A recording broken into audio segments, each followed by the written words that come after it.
What's up, dreamers? In this video, magpapalit tayo ng hood release cable. Pero bago yon, check muna natin kung ano nangyari sa cable ko.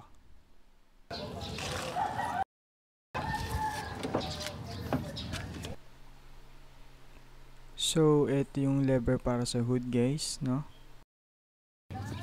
Yan. Hindi na siya nakapasok dito sa ilalim. Hindi na siya nakapasok doon, guys. Kasi ito, guys, is sobrang tigas niya na. No? Baka pag nilagay pa natin dito is maputol to. So, ang ginagawa ko is kumukuha ako ng microfiber towel and yun yung pinangahawa ko sa kanya. Oh my guys. So, ganun siya katigas, guys. Kailangan pang gamitan ng dalawang kamay para lang mahila to. And as you can see, guys, hindi na siya bumabalik doon. So pag na steady lang siyang nakaganon, guys, yan, nakaganyan lang siya, yung hood natin is hindi masasara. So kailangan pang ibalik to. Yan, para sumara siya. So ito yung hood latch natin and ito yung cable, guys. Pupunta siya doon. Yan, ito siya. Tama na siya dyan, no? So, sinundan pa natin yan hanggang dun sa ilalim. Yan. And pagdating dito, guys, yan, no? Kitang-kita natin, no? Ayun siya. Wasak na talaga siya, guys. And pinagtugtong na lang siya dun. And para palitan yon, eto lang yung mga kailangan natin. Sobrang dali lang.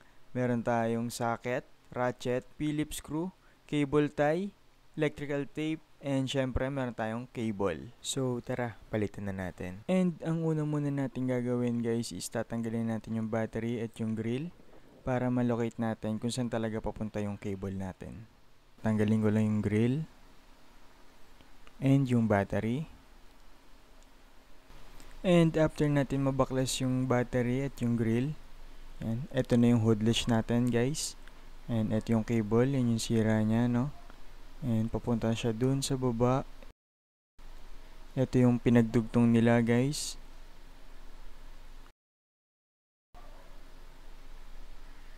And yung cable is papunta dito sa taas, guys.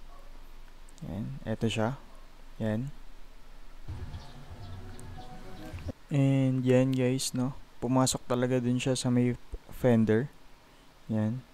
And bago natin tanggalin yon, guys, yan, tatanggalin muna natin tong hood latch para makita natin how this mechanism work.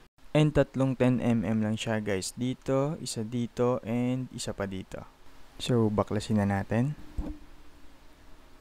That's 1. That's 2. And the last one. And ito na yung hood latch natin, guys. And ito yung cable. And pag hinilan natin yung lever dun sa ilalim, is dapat mag-open siya. Hihilahin niya yan. And dapat is mag-open siya. And yun yung purpose niya, guys. Hihilahin niyo yung spring para mag-open yung hood. And ganito siya, guys, pag naka-engage.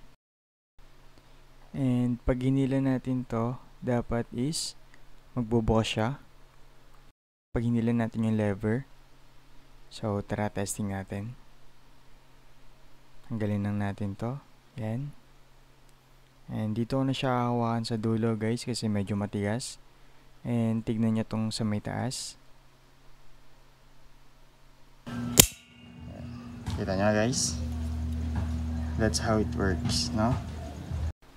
So ngayon, guys, is tatanggalin na natin yung cable. Pasok lang natin, yan. Nilusot ko lang doon, guys. Yan, nilusot ko lang dito.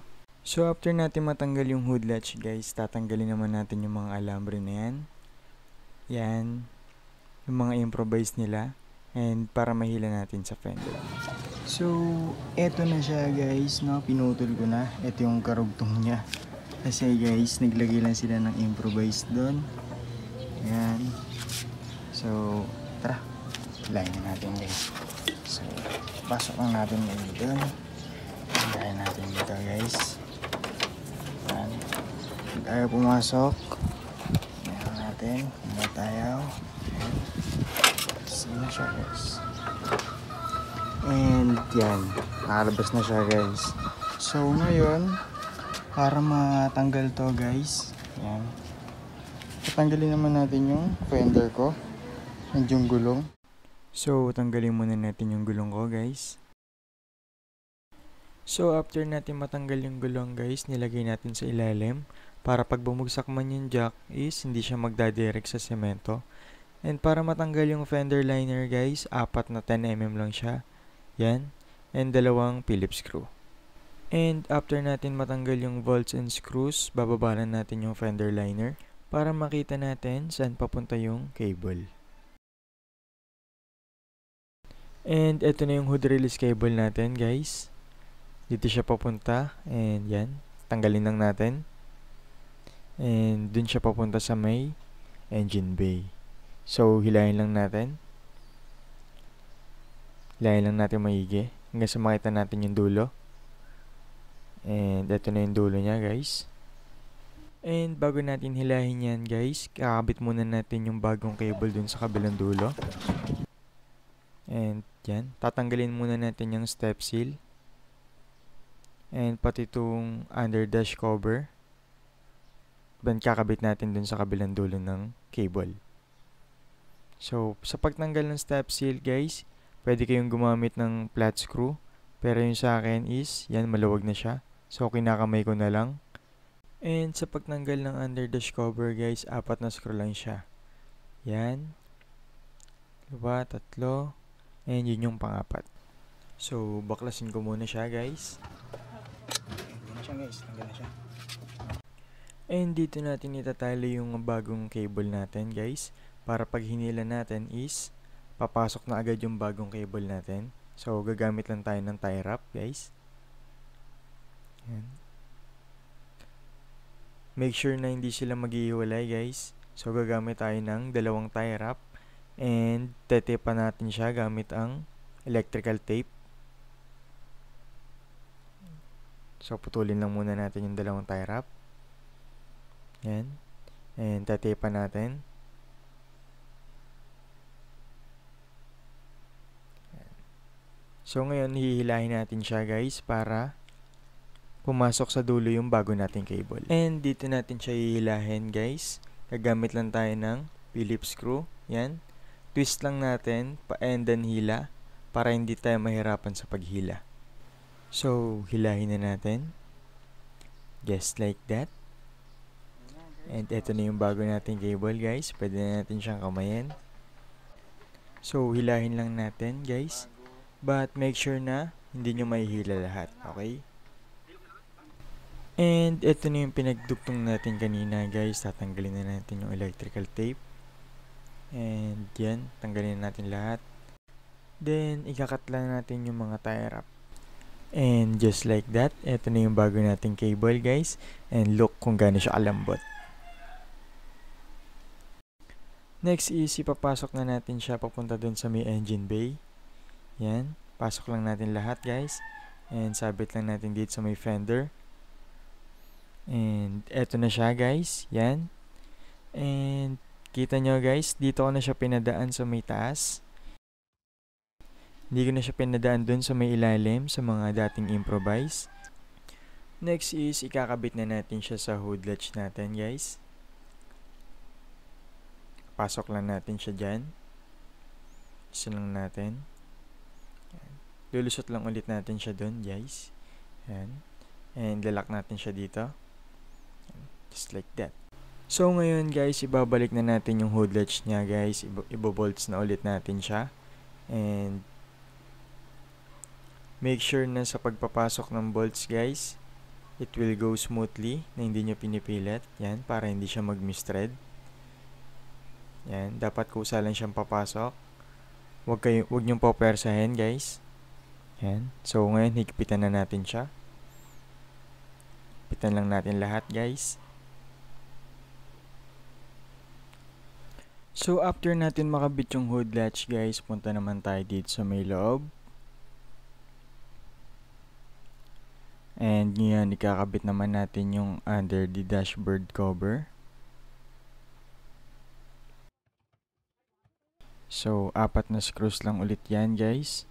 And kung saan nyo tinanggal guys, doon nyo lang din ulit ipapasok para hindi kayo mahirapan.